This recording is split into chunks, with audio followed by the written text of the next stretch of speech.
Hello मेरे dear students, welcome back to easy notes. आज हम लोग स्टार्ट करने वाले हैं हमारा सबसे सबसे पहला लेक्चर।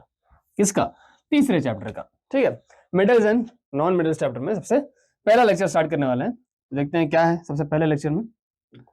नाम में लिखा हुआ था मेटल्स एंड नॉन मेटल्स होंगे, तो सबसे पहले बात करेंगे मेटल्स की। ठीक है, what are metals? Metals are something the elements that form positive ions by losing electrons. मतलब क्या है आयन्स? क्या है? अब मान लो कोई एक मेटल है, जैसे कि एग्जांपल सोडियम मेटल। ठीक है, अब सोडियम मेटल के पास कितने इलेक्ट्रॉन्स हैं? इसके पास है 11 इलेक्ट्रॉन्स। कितने हैं? 11 इलेक्ट्रॉन्स। अब अगर ये इलेक्ट्रॉन को लूज कर दे, मान लेते हैं एक इलेक्ट्रॉन लूज कर लिया, तो इसके पास कितने इलेक्ट्रॉन्स हो जाएंगे? 10 इलेक्ट्रॉन्स हो जाएंगे। तब लूज करने पर जो ये Na प्लस बन जाएगा। क्यों? क्योंकि इसके पास इक्वल नंबर ऑफ प्रोटॉन्स और इक्वल नंबर ऑफ इलेक्ट्रॉन्स थे। ठीक है, इनिशियली क्या था? Equal number of protons and equal number of electrons थे। दोनों कितने थे? 11। अब क्या हुआ, जैसे हम लोगों ने एक इलेक्ट्रॉन निकाला तो इसमें पॉजिटिव चार्ज बढ़ गया, यानी प्रोटॉन जो है 11 ही रह गए, बट इलेक्ट्रॉन हमारे पास कितने हो गए? 10 हो गए। तो पॉजिटिव चार्ज कितने से बढ़ा? +1 से। तो इसका चार्ज क्या हो जाएगा? Na+1। तो 1 को दिखाओ ना दिखाओ एक ही बात है, तो ये हो जाएगा Na+। Na+ is nothing but positive ion. उसको क्या कहते हैं? आयन। जब भी कोई भी एलिमेंट के ऊपर प्लस या माइनस चार्ज लिखा हुआ हो, यानी चार्ज चीजें हो, चार्ज एलिमेंट हो, उसको हम लोग क्या कहते हैं? आयन्स कहते हैं। और जो एलिमेंट पॉजिटिव आयन फॉर्म करते हैं बाय लूजिंग इलेक्ट्रॉन, इलेक्ट्रॉन को दे के, उसको हम लोग क्या कहते हैं? Metal. Example iron, copper, aluminium, silver, gold etcetera. क्योंकि यहाँ पे गोल्ड और सिल्वर के बिस्कुट है।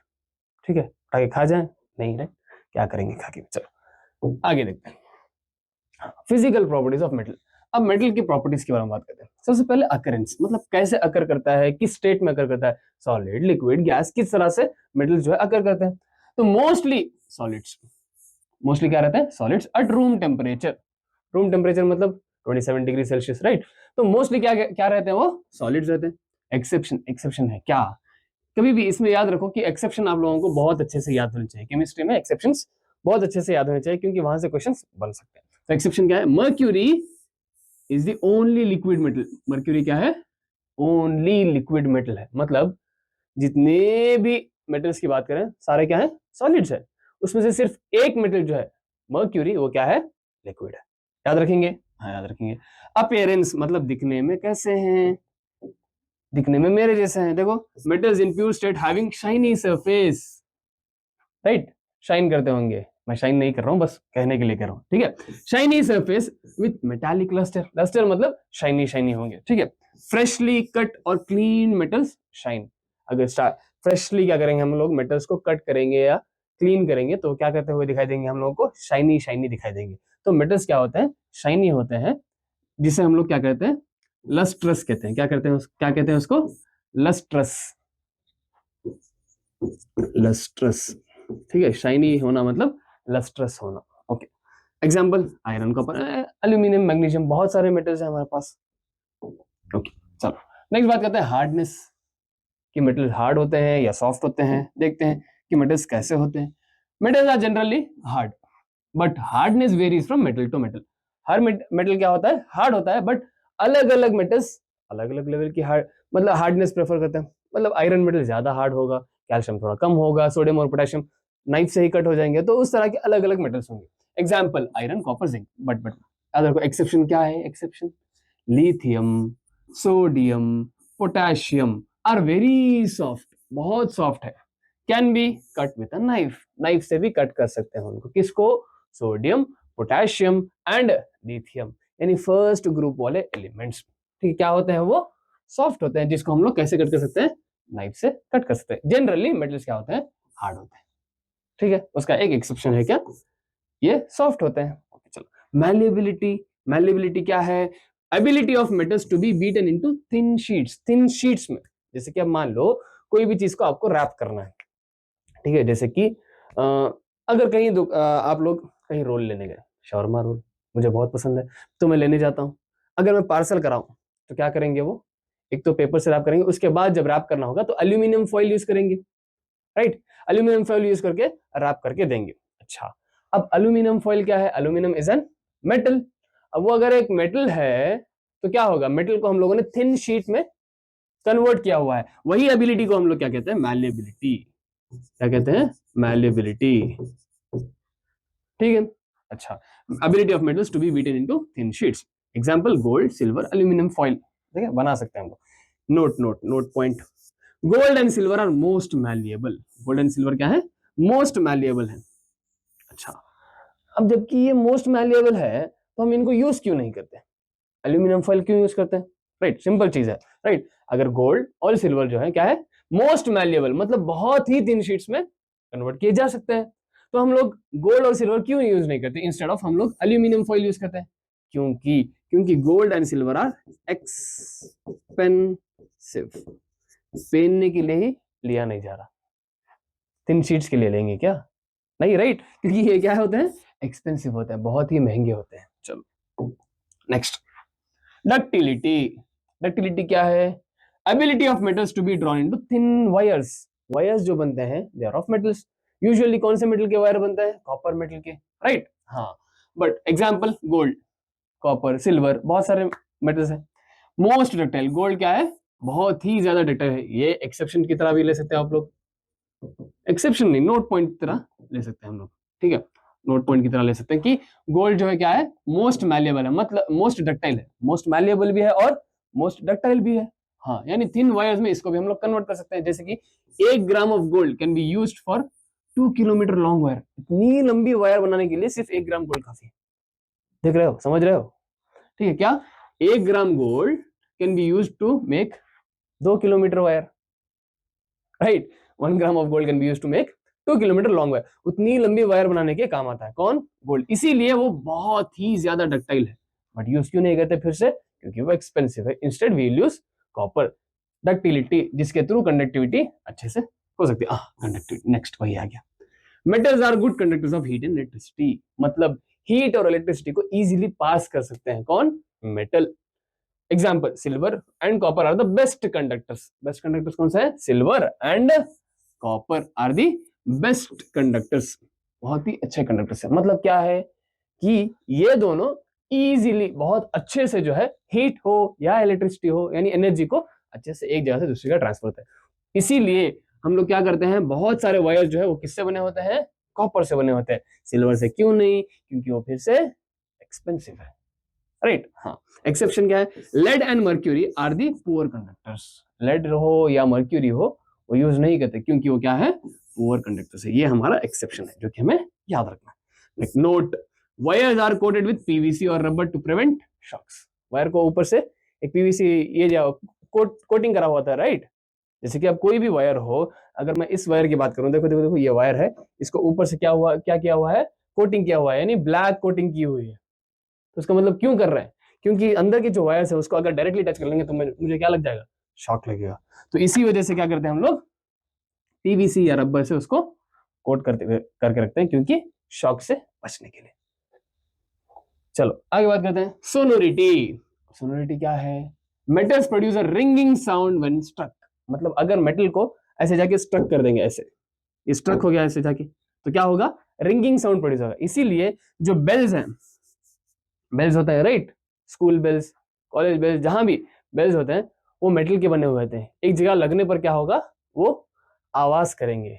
आवाज, कौन सी आवाज, रिंगिंग साउंड, ऐसे रिंगिंग साउंड प्रोड्यूस करेंगे, जिसकी वजह से हमें पता चलेगा कि कोई चीज क्या हो रही है, वाइब्रेट हो रही है, यानी रिंग हो रही है, यानी साउंड हमें सुनाई देगा, जिसकी वजह से हम लोग क्या समझ सकते हैं, हाँ छुट्टी हो गई, चलो घर को। हाँ, वही example, ringing of the school bell, समझे। Next, melting and boiling points. Metal की बात करते हैं कि मेल्टिंग पॉइंट्स कैसे हैं और boiling points. Metals generally have high melting and boiling point, बहुत ही ज्यादा मेल्टिंग और बॉइलिंग पॉइंट है। Example most metals, iron, copper etcetera, इन सबकी मेल्टिंग पॉइंट क्या है, बहुत ज्यादा है। इसीलिए वायर्स जल्दी मेल्ट नहीं होते, क्योंकि वो कॉपर के बने होते हैं, क्योंकि मेल्टिंग पॉइंट और बॉइलिंग पॉइंट दोनों क्या है उसके, बहुत ही ज्यादा है। बट एक्सेप्शन, एक्सेप्शन जहां पे केमिस्ट्री वहां पे एक्सेप्शन होना जरूरी है, मतलब हर जगह नहीं, बहुत ही बार। चलो, gallium and caesium melt eight near room temperature. मतलब क्या है, अगर गैलियम और सीजियम मेटल को मैं अगर हाथ पे भी रख लूं तो हाथ की गर्मी से भी क्या हो जाएंगे, वो मेल्ट हो जाएंगे। इतने नाजुक है, इतने सॉफ्ट, सॉफ्ट नहीं, मतलब क्या है, उनकी मेल्टिंग पॉइंट बहुत ही लो है।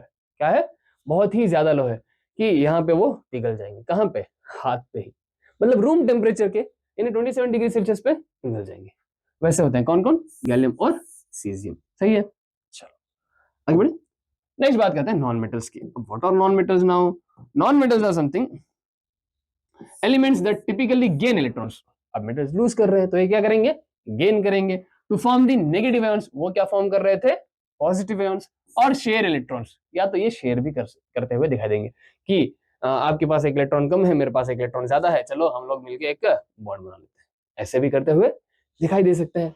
तो वो देखते हैं, आगे देखेंगे कि वो वहां पे कौन सा बॉन्ड बनेगा, क्या होगा, वो आगे देखते हैं। चलो अब यहाँ पे क्या है, यूजुअली जो इलेक्ट्रॉन को गेन करते हैं और नेगेटिव आयंस फॉर्म करते हैं उसको हम लोग क्या कहते हैं? नॉन मेटल्स कहते हैं। Example sulphur, phosphorus, oxygen, carbon etcetera. बहुत सारी चीजें होते हैं जो हम लोग नॉन मेटल्स में पढ़ते हैं। ठीक है, चलो नेक्स्ट अब इसकी प्रॉपर्टीज बात कर लेते हैं। अकरेंस, ये कैसे होंगे? वो कैसे थे? सॉलिड थे, ये कैसे होंगे? Very few non metals compare to metals exist mostly as solids और गैसेस। मेटल्स कैसे होते हैं? सॉलिड्स और गैसेस। मेटल्स या नॉन मेटल्स? नॉन मेटल्स की बात चल रही है। मेटल्स कैसे होते थे? सॉलिड्स। नॉन मेटल्स कैसे होते हैं? सॉलिड्स भी होते हैं एंड गैसेस भी होते हैं। मतलब very few non metals compare to metals are solids.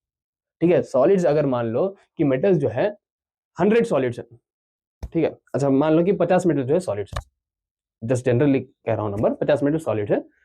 Non metals की बात करें 30 होंगे, 25 होंगे, 20 होंगे, उतने सॉलिड्स होंगे, बाकी क्या होंगे? गैस होंगे। वैसा होगा। ठीक है, चलो example carbon, sulphur, iodine, oxygen, hydrogen etcetera, बहुत सारे। ये क्या होंगे? सॉलिड्स। ये वाले क्या होंगे? Gases, iodine gas, oxygen gas, hydrogen gas, वैसे। चलो एक्सेप्शन क्या है? उसमें एक्सेप्शन क्या था? Mercury was the only liquid. यहाँ पे bromine is the only liquid non metal. Mercury metal में, ब्रोमीन नॉन मेटल में। ठीक है, ओके। नोट पॉइंट याद रखनी है। Carbon is a non metal that can exist in different forms. अलग अलग फॉर्म में कार्बन हो सकता है। Each form is called an allotrope. उसके हर फॉर्म को हम लोग क्या कहते हैं? एलोट्रोप कहते हैं। मतलब कार्बन यूजुअली कैसे कैसे अलग अलग तरह से अकर कर सकते हैं। देखो ये कार्बन है ब्लैक, इस तरह से भी अकर कर सकता है। अलग अलग बहुत सारे उसके अलग अलग फॉर्म्स होते हैं जिसको हम लोग क्या कहते हैं? एलोट्रोप। मोस्टली उसमें से डायमंड, ग्रेफाइट और कोल की बात करते हैं। कोल क्या होता है? काला होता है। डायमंड हम लोगों ने देखा है। ग्रेफाइट ये भी एक टाइप का कार्बन मेटल है। ठीक है, कार्बन का एक एलोट्रोप है, मतलब कार्बन से ही बना हुआ है। ठीक है, और एक आएगा फ्लोरीन। बहुत सारे हैं जो सिर्फ कार्बन से बने होते हैं। ठीक है, वो क्या होते हैं? उनको क्या कहते हैं हम लोग? एलोट्रोप। वो एक नॉन मेटल है, अलग अलग फॉर्म में प्रेजेंट हो सकता है। नेक्स्ट, अपीयरेंस कैसे दिखते हैं? वो कैसे थे? शाइनी। ये कैसे होंगे? Dull, non lustrous. Example sulphur and copper. Exception, iodine is an lustrous. Iodine क्या है? लस्ट्रस नॉन मेटल, मतलब आयोडीन शाइन करता हुआ दिखाई देगा। यूजुअली मेटल्स क्या थे? लस्ट्रस यानी शाइनी। बट नॉन मेटल्स क्या है? डल। ऑब्वियसली उसका ऑपोजिट होंगे, बट उसमें से भी एक नॉन मेटल जो है वो क्या है? लस्ट्रस यानी शाइनी है। चलो अब बात करते हैं हार्डनेस की। वो क्या थे? हार्ड। ये soft, easily broken. Example phosphorus, sulphur, ये इजीली सुकून से ब्रेक हो जाते हैं। ठीक है, चलो एक्सेप्शन की बात करें। Diamond, N allotrope of carbon, is the hardest natural substance. Diamond क्या है? हार्डेस्ट नेचुरल सब्सटेंस है। यूजुअली नॉन मेटल्स क्या होते हैं? सॉफ्ट होते हैं, जिसको इजीली ब्रेक किया जा सकता है। बट एक मेटल, नॉन मेटल है जो कि डायमंड है। डायमंड क्या है? It is an allotrope of carbon. अभी हम लोगों ने देखा कि कार्बन अलग अलग फॉर्म्स में रह सकता है, तो उसका एक एलोट्रोप है जो कि हार्डेस्ट नेचुरल सब्सटेंस है, क्योंकि नेचुरली मिल रहा है और वो हार्डेस्ट है। आप लोगों ने देखा होगा कि डायमंड को तोड़ना बहुत ज्यादा मुश्किल होता है। चलो नेक्स्ट, मैलेबिलिटी एंड डक्टिलिटी की बात करते हैं। They were malleable and ductile. Malleability का मतलब क्या था? Ability to form into thin sheets. Ductile का मतलब इनटू थिन वायर्स। वैसे non metals are brittle, not malleable और डक्टाइल। मैलेबल या डक्टाइल नहीं होंगे। They break hammer when hammered और ड्रॉन, मतलब खींच से भी टूट सकते हैं, क्योंकि ये जनरली सॉफ्ट होते हैं, राइट। अगर हार्ड होंगे तभी तो उनको थिन शीट्स में रखेंगे हम लोग, या तो एक वायर में बनाएंगे। अगर मान लो कि एक वायर है, ऐसा करता हूं टूट गई वायर, क्या पास होगा करंट उसमें से? नहीं, राइट। सिंपल। अगर एक थिन शीट है, उसको ऐसा करता हूं टूट जाएगी। कोई सेंस है इस बात की? नहीं, राइट। दे आर ब्रिटल, मतलब बहुत ही सॉफ्ट होंगे। क्या होगा? हैमर करने पे या ड्रॉ करने पे, यानी ऐसे निकालने में भी टूट सकते हैं, या तो अगर नॉर्मली हैमर करके टूट सकते हैं, जैसे कि एक हैमर मार दिया, टूट गया, खत्म, बस टाटा। नहीं, वैसा नहीं होना चाहिए, right. They are non malleable and non ductile. ठीक है, चलो अब बात करते हैं कंडक्टिविटी की। Obviously they are poor conductor of electricity, क्योंकि मैलेबल एंड डक्टाइल होंगे ही नहीं तो पास कैसे होगा?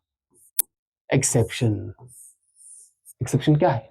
ग्रेफाइट कार्बन का allotrope is a good conductor of electricity. Graphite क्या है, एक गुड कंडक्टर ऑफ इलेक्ट्रिसिटी, समझे, ठीक है। चलो sonority, they are non sonorous, non sonorous मतलब ये रिंगिंग साउंड प्रोड्यूस नहीं करेंगे, simple. Melting and boiling point बहुत ही लो होगी, usually of low melting and boiling point, example phosphorus and sulphur, exception. अब देखो देखो पीछे रिलेट कर लेते हैं, यूजुअली हार्ड होंगे तो मेल्टिंग पॉइंट और बॉइलिंग पॉइंट क्या होगी, ज्यादा, सिंपल राइट। अगर कोई हार्ड होगा तो उसी को मेल्ट करना बहुत मुश्किल होता है। अब हार्डेस्ट सब्सटेंस कौन सा था, डायमंड, तो ऑब्वियसली एक्सेप्शन यही होगा कि इसी को मेल्ट करना क्या होगा, मेल्ट करना या बॉईल करना हार्ड होगा, मतलब diamond has very high melting and boiling point, simple, ऐसे याद रख लो, ठीक है। मेल्टिंग एंड बॉइलिंग पॉइंट क्या होती है, क्योंकि ये सॉफ्ट है इनकी लो होगी, बट हम लोगों ने देखा कि डायमंड जो है वो हार्ड होता है, तो सबसे हार्डेस्ट होता है, तो उसकी बॉइलिंग पॉइंट और मेल्टिंग पॉइंट क्या होगी, सबसे ज्यादा होगी, याद रखेंगे। अच्छा चलिए, हाँ अब बात करते हैं कुछ क्वेश्चंस की। गिव रीजंस दिए हुए हैं तो इसके आंसर्स मैंने लिखे हुए हैं। चलो, why are school bells made of metal, क्यों, क्योंकि मेटल्स जो है वो सोनरस होते हैं और उसमें रिंगिंग साउंड प्रोड्यूस होता है, सिंपल वही लिखा हुआ है, metals are sonorous, they produce a ringing sound when struck, that's why school bells are made up of metals. चलो आगे बात करते हैं। Why is aluminum foil used for packing food items? क्यों, क्योंकि वो डक्टाइल होते हैं, अल्यूमिनियम सॉरी malleable होते हैं, aluminum is malleable so it can be beaten into thin sheets, it is also non toxic भी है, and does not react with food making it safe for packaging, ठीक है, मतलब safe भी रखती है, नॉन टॉक्सिक है, मतलब उसके साथ रिएक्ट ही नहीं करेगी फूड के साथ, तो क्या ही हो सकता है, सेफ है राइट, हाँ इसीलिए। Next, why are electrical wires coated with materials like PVC और रबर, क्यों, क्योंकि शॉक ना लग जाए, पीवीसी और rubber and non metal are non metal and insulators, जो कि पुअर कंडक्टर ऑफ इलेक्ट्रिसिटी होते हैं, जिससे इलेक्ट्रिसिटी पास नहीं हो सकती। Coating prevents leakage of current and protects us from electric shocks, current leak होगा तो हमें शॉक लगेगा, तो उससे बचाएंगे, क्या, पीवीसी या रबर, क्योंकि वो नॉन मेटल या इंसुलेटर्स होते हैं जो कि मेटल के साथ यानी इलेक्ट्रिसिटी प्रोड्यूस नहीं करते, यानी पुअर कंडक्टर ऑफ इलेक्ट्रिसिटी होते हैं। चलो next, why is copper used to make electrical wires, क्यों, क्योंकि वो बहुत अच्छी कंडक्टर है इलेक्ट्रिसिटी के साथ ही साथ वो डक्टाइल भी है। Copper is a good conductor of electricity, it is also ductile so it can be drawn into thin wires without breaking, breaking के बिना। नॉन मेटल्स क्या थे, ब्रिटल थे, वो ब्रेक हो सकते थे। नॉन मेटल्स क्या है, कॉपर वायर, क्योंकि ब्रिटल नहीं डक्टाइल है, जिसको थिन वायर में प्रोड्यूस कर सकता है और वो ब्रेक भी नहीं होगी। चलो, why are gold and silver used for making ornaments, क्यों, क्योंकि इसको देखो, पहले तो दोनों लस्ट्रस है, मेटल है, मैलिएबल भी है, थिन शीट्स में भी कन्वर्ट कर सकते हैं, डक्टाइल भी है, मतलब जैसे चाहो वैसे कर लो, हाँ, and do not corrode easily, corrode मतलब खराब नहीं होंगे, मतलब इनका ये नहीं जाएगा colour, and so they remain shiny and attractive for ornaments, जल्दी क्या होंगे, कोरोड नहीं होंगे, मतलब इसका कलर जो है या शाइनीनेस जो है वो जल्दी नहीं जाएगी। सिल्वर की जा सकती है बट गोल्ड की बहुत लेट जाएगी, ठीक है, इसीलिए हम लोग क्या करते हैं, गोल्ड और सिल्वर को यूज करते हैं ऑर्नामेंट्स बनाने के लिए। चलो, why are copper and aluminum used for making cooking utensils, क्यों, copper and aluminum are used because they are good conductor of heat and electricity, simple, heat को भी तो ट्रांसफर ही करना है राइट, जैसे ही हीट होगी तो एल्यूमिनियम या कॉपर की वेसल होगी तो उसमें से हीट ट्रांसफर होगी, किसको, चाय को, खाने को, पानी को, किसी को भी गर्म करना हो तो उसके लिए। And have high melting points, मतलब बहुत ज्यादा मेल्टिंग पॉइंट है, क्योंकि उसको कितना भी गर्म कर लो वो मेल्ट जल्दी नहीं होगी, वो मेल्ट होने से पहले अंदर का खाना बन जाएगा, अंदर का सालन बन जाएगा, वैसे होगा। And are malleable, can be shaped into utensils, कौन से भी शेप में हम लोग उसको क्या कर सकते हैं, बना सकते हैं, ठीक है। चलो आगे बढ़े, नेक्स्ट बात करते हैं, हाँ, which of the following metals can be cut with a knife, कौन से मेटल्स जो बहुत सॉफ्ट होते थे, लिथियम, सोडियम, पोटेशियम, हाँ सोडियम, डन। चलो, which of the following is a lustrous non metal, lustrous non metal, lustrous non metal, non metal usually non lustrous होते हैं, मतलब शाइनी नहीं होते, उसमें एक एक्सेप्शन था जो कि आयोडीन था, आयोडीन क्या है, लस्ट्रस है और नॉन मेटल है, तो iodine is lustrous non metal. चलो, which of the following metals can melt when kept on the palm due to their low melting points, कौन से ऐसे दो मेटल्स है जो पाम पे रखते ही क्या होता था, मेल्ट, यानी रूम टेम्परेचर पे मेल्ट होते थे, gallium and caesium, gallium and caesium, done. चलो आगे बढ़े, हाँ, a metal and a non-metal that exist in liquid state at room temperature are respectively, metal और non-metal किसमें? लिक्विड स्टेट में एक ही था, एक मेटल था मर्क्यूरी, नॉन मेटल था ब्रोमीन।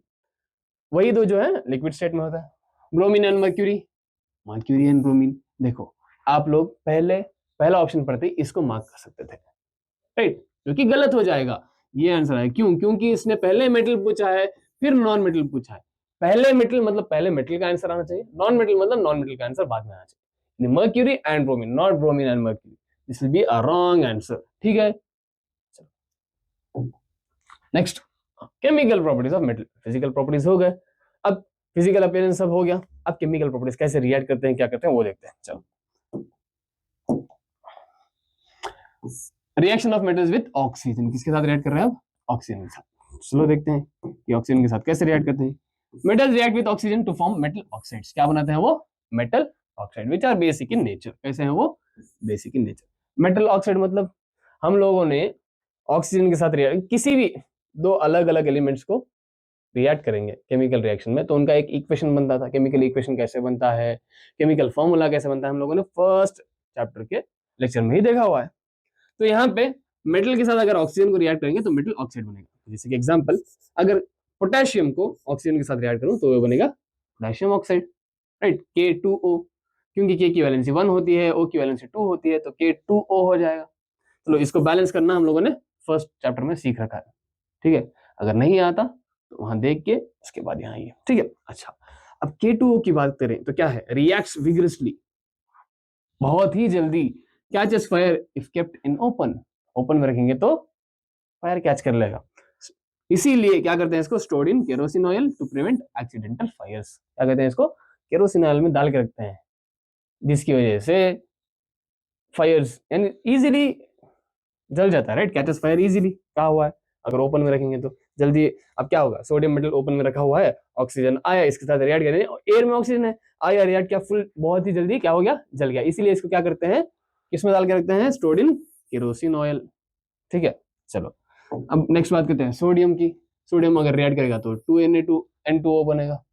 चलो, Na2O, वेरी विगरस रिएक्शन, ये भी जल्दी होगा, और इसको भी केरोसिन ऑयल में स्टोर करके रखेंगे। सोडियम हो या पोटेशियम हो, दोनों बहुत ही जल्दी रिएक्ट करेंगे। और कौन फायर पकड़ेगा? कौन आग लगाएगा? आग लगाने वाला पोटेशियम है। चलो नेक्स्ट, मैग्नीशियम की अगर बात करें तो मैग्नीशियम का एक एक्टिविटी हम लोगों ने देखी थी कि मैग्नीशियम की रिबन को जब हम लोग जलाएंगे तो क्या होगा? वो ऑक्सीजन के साथ रिएक्ट करके क्या बनाएगा? एक व्हाइट पाउडर बनाएगा, जिसकी वजह से हम लोगों को व्हाइट लाइट प्रोड्यूस होती है, यानी डैजलिंग लाइट प्रोड्यूस होती हुई दिखाई देगी। वही है ये, Burns with a dazzling white flame and white powder is produce. This will be a white powder, 2MgO magnesium oxide. It is a basic oxide and white in colour, simple, ठीक है। अच्छा चलो, अगर एल्यूमिनियम की बात करूं मैं तो ये होगा Al2O3, so forms Al2O3, forms a thin protective oxide layer which prevents aluminium from further oxidation। ये आगे भी ऑक्सीडाइज हो सकता है, इसीलिए क्या करते हैं, जैसे एल्यूमिनियम की ऑक्साइड बनी उसके दो, यूजुअली एल्यूमिनियम जो है बहुत ही जल्दी ऑक्सीडाइज हो सकता है, एक ऑक्सीजन के साथ रिएक्ट करे, बाद में भी क्या हो सकता है? ऑक्सीडाइज हो सकता है। इसीलिए क्या होता है, एक ऑक्साइड की लेयर बन जाएगी, बाहर लेयर बनते ही क्या होगा? वो और फर्दर ऑक्सीडेशन नहीं कर पाएगा। चलो नेक्स्ट, जिंक की बात करते हैं, ZnO बन जाएगा। ZnO इज एन एम्फोटेरिक, क्या है ये? एम्फोटेरिक ऑक्साइड, याद रखें आगे काम आएगा। एम्फोटेरिक ऑक्साइड कौन है? ZnO। When yellow, when hot, अगर हॉट रहेगा तो येलो, जब कोल्ड हो जाएगा ऑक्साइड तो क्या होगा? White, simple. चलो Fe की बात करते हैं, फेरस, Fe3O4 यानी magnetite. Iron filings burn vigorously, forms Fe3O4, vigorously मतलब जल्दी बर्न हो जाएंगे, किसके साथ? ऑक्सीजन के साथ। Iron does not burn easily as lump but filings do, मतलब अगर आयरन की फिलिंग्स रखेंगे, छोटे छोटे आयरन रखेंगे तो वो जल जाएंगे इजीली ऑक्सीजन के साथ रहकर, बट उसे अगर कोई शेप देके एक lump some amount of iron रखेंगे तो वो जल्दी जलता हुआ दिखाई नहीं देगा, ठीक है। अगर कॉपर की बात करें तो वहां पे एक ब्लैक कोटिंग बन जाएगी कॉपर ऑक्साइड की। कोटिंग दो जगह बन रही है, एक एल्यूमिनियम में, एक कॉपर में। एल्यूमिनियम की कोटिंग का कलर दिया हुआ नहीं है, राइट, वो ब्लैक नहीं होगी। एक प्रोटेक्टिव ऑक्साइड लेयर होगी, क्यों? किससे बचाएगी? एल्यूमिनियम को ऑक्सीडेशन से बचाएगी। बट यहाँ पे कॉपर भी अगर रिएक्ट करेगा तो एक ऑक्साइड लेयर होगी, वो किसकी होगी? ब्लैक कलर की होगी, ठीक है। Black oxide layer is found, कौन से कलर की? ब्लैक, याद रखें। ये दो डिफरेंसेस हैं दोनों के बीच में, कंफ्यूज नहीं होना है। अब बात करते हैं फ्लेम टेस्ट की। अब फ्लेम टेस्ट क्या है?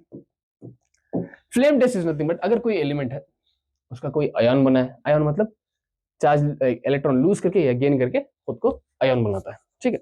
अब आयन बना है, अगर एलिमेंट को क्या करेंगे हम लोग, बर्न करेंगे, राइट, फ्लेम में डालेंगे, जैसे फ्लेम के नजदीक लेके गए वो एलिमेंट को लेके, तो क्या होगा, फ्लेम का कलर बदलता हुआ दिखाई देगा। तो किसकी फ्लेम का कैसा कलर होगा वो याद रखना है, ठीक है। लिथियम की अगर मैं बात करूं तो होगा क्रिम्सन रेड, क्या होगा, क्रिम्सन। सोडियम की अगर बात करें तो होगा येलो। पोटेशियम की बात करें तो लाइलैक यानी पर्पल। कैल्शियम की बात करें तो ऑरेंज रेड होगा। कॉपर की बात करें तो ग्रीन होगा। तो इसको याद करने के लिए देखो, little crabs, little crabs, named yeti, named yeti, keep plates, keep plates, keep यानी पोटेशियम का के, प्लेट्स यानी पर्पल, कैरिंग ऑरेंजेस, ऑरेंजेस की प्लेट रखते हैं जिसमें ऑरेंज पूरा आ गया और कैल्शियम का सी आ गया। And cups of grapes, cups of grapes, ठीक है। लिटिल क्रैब्स नेम्ड 80, थोड़े छोटे छोटे क्रैब्स हैं जिनका नाम क्या है, 80 है। वो क्या करते हैं, प्लेट्स रखते हैं जिसमें क्या है, ऑरेंजेस और कप्स ऑफ ग्रेप्स है, ठीक है।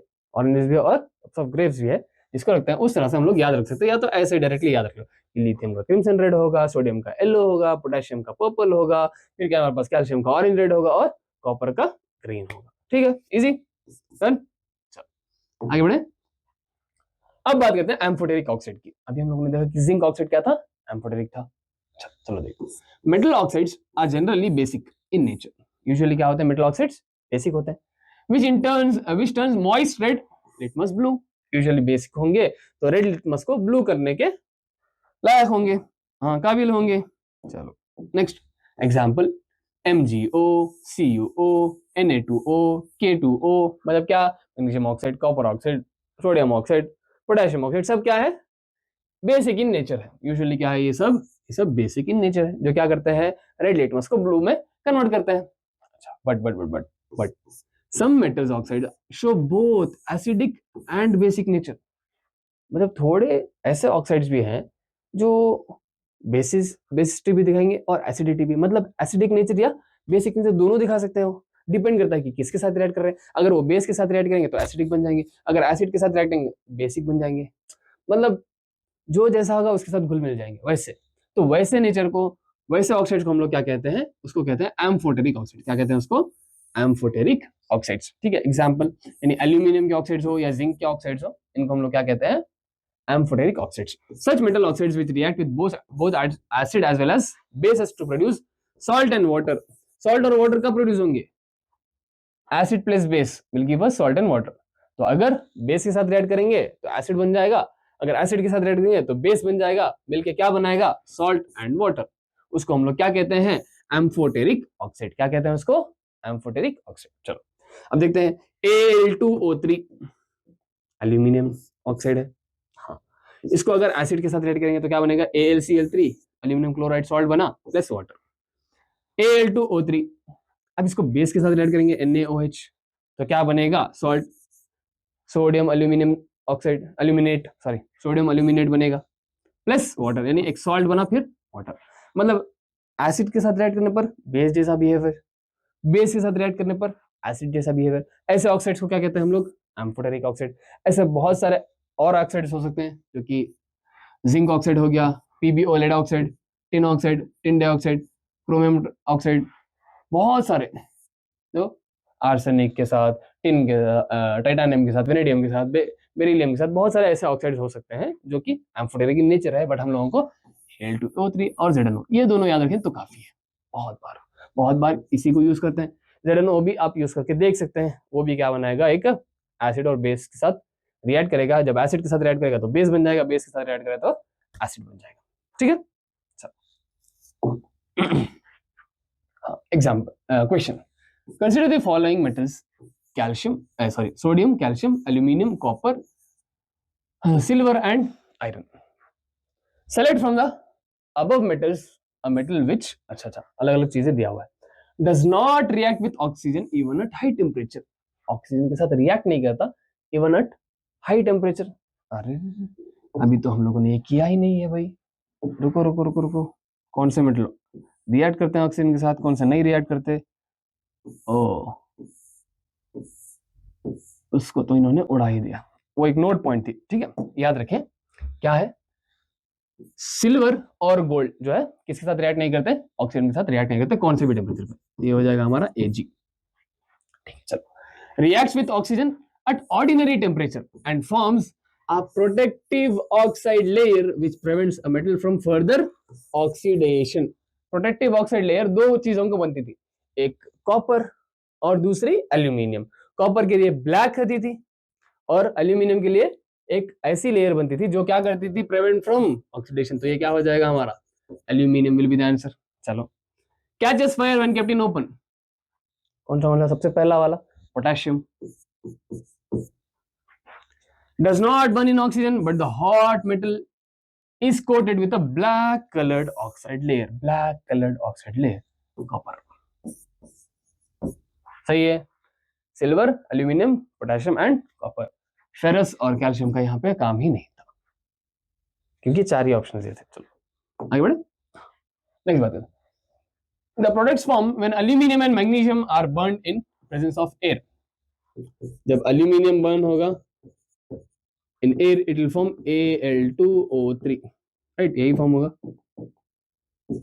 Al2O3 यही फॉर्म होगा, राइट। हाँ, तो Al2O3 बनेगा। और जब मैग्नीशियम रिएक्ट करेगा ऑक्सीजन के साथ, ये क्या बनाएगा, MgO बनाएगा, मतलब मैग्नीशियम ऑक्साइड। ओके, यही आंसर है, सही है, डन। इसको बैलेंस आप कर लेना, ठीक है। क्या होगा, 2Al 3O2, तो ये क्या हो जाएगा, 3Al2O3, तो 2Al की जगह 6Al हो जाएगा, राइट। सॉरी, यहाँ पे 2Al2O3 होगा, राइट। 2 3 are 6, 2 3 are 6, तो यहाँ पे 4Al हो जाएगा। अब इसको बैलेंस करके आप बताएंगे, ठीक है, क्या बैलेंस करना है, ये 2 ये 2, डन, हो गया बैलेंस, वही तो था। हाँ, चलो आगे बढ़ते हैं। Next, name one amphoteric oxide and right it's reaction with acid and base. कौन सा है, अभी नेम कर लेते हैं, हम लोगों ने अभी नेम किया था एल्यूमिनियम ऑक्साइड Al2O3। अब इसको अगर हम लोग reaction with acid and base करेंगे, चलो Al2O3 प्लस एसिड कौन सा है, HCl, तो क्या बनाएगा, AlCl3 प्लस क्या, वाटर। अगर बेस के साथ रिएक्ट करेंगे Al2O3 प्लस NaOH, तो ये क्या बनाएगा, सॉल्ट बनाएगा NaAlO2 प्लस वाटर। इसको बैलेंस कर लें, चलो पहले मेटल को बैलेंस कर लेते हैं। Al2 है, वहां पे 1 है, तो इसको 2 से मल्टीप्लाई कर लेते हैं, चलो हो गया।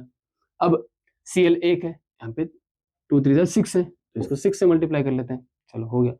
अब ऑक्सीजन यहाँ पे 3 है, यहाँ पे 1 है, तो इसको 3 से मल्टीप्लाई कर लेते हैं, हो गया।